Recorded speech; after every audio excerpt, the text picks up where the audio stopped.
अस्सलाम वालेकुम नाज़रीन, क्रॉनिकल टाइम न्यूज़ में आप सभी का खैर मकदम है। मैं हूं नाज मिर्ज़ा। आइए देखते हैं आज की अहम खबर। ज़मीनों के रजिस्ट्रेशन के लिए भू भारती पोर्टल का चीफ मिनिस्टर रेवंत रेड्डी के हाथों किया गया इफ्तिताह। चीफ मिनिस्टर रेवंत रेड्डी ने हैदराबाद के शिल्पा कला वेदिका में इस पोर्टल का इफ्तिताह किया। इस मौके पर डिप्टी चीफ मिनिस्टर भट्टी विक्रमार्का, वज़ीर माल पी श्रीनिवास रेड्डी और कई दीगर वज़रात भी मौजूद थे।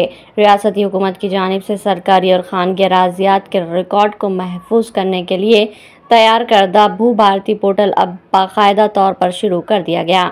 इब्तदाई तौर पर यह पोर्टल रियासत के 4 मंडलों में आजमाइशी बुनियादों पर शुरू किया जा रहा है, जिनमें ज़िला नारायणपेट, लिंगमपेट, आसिफाबाद, वेंकटापुर, मलगू और खम्मम। ఆధార్ కార్డు ప్రతి ఒక్కరికి గుర్తింపుగా ఈరోజు ఆధార్ కార్డు తీసుకొచ్చినాం.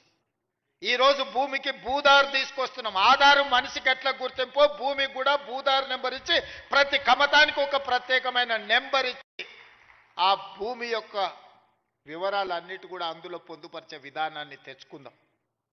ఇంత సాంకేతిక విప్లవం ఉన్నప్పుడు అదో పెద్ద సమస్యనా? ప్రతి భూమిని మెజర్మెంట్ చేసి సరిహద్దులు నిర్ణయించి ఇండ్ల ప్లాట్లకు చేస్తలేమా? ఇండ్ల ప్లాట్లకు సరిహద్దులు నిర్ణయించినప్పుడు భూమి కొలతలతో పక్కాగా రిజిస్ట్రేషన్ చేసుకోగలిగినప్పుడు వ్యవసాయ భూమిని కూడా పక్కాగా కొలిసి దానికి సరిహద్దులు నిర్ణయించడం పెద్ద సమస్యన? మన రెవెన్యూ సిబ్బంది చేయలేరా ఈ పని? దీన్ని మనకు అసాధ్యమా? తెలంగాణ రాష్ట్రం సాధించిన రెవెన్యూ సిబ్బందికి భూమి హద్దులు నిర్ణయించేది తెలంగాణ రాష్ట్ర హద్దులే నిర్ణయించగలిగిన రెవెన్యూ శాఖ సిబ్బంది భూమి యొక్క హద్దుల్ని నిర్ణయించడంలో పెద్ద సమస్య ఏముంటుందని నేను అడుగుతున్నా.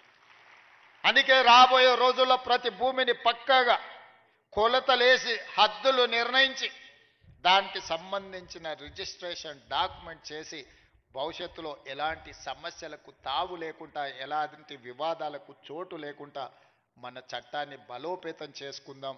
కొంతమంది వ్యక్తులు దురుద్దేశంతో ఈ రెవెన్యూ శాఖ మీద సృష్టించిన అపోహలను తొలగించుకునే బాధ్యత మన అందరి మీద ఉన్నది. మీలో ఒకటిగా నేను మాటిస్తున్నా, మనం ఏ తప్పు చేయొద్దు.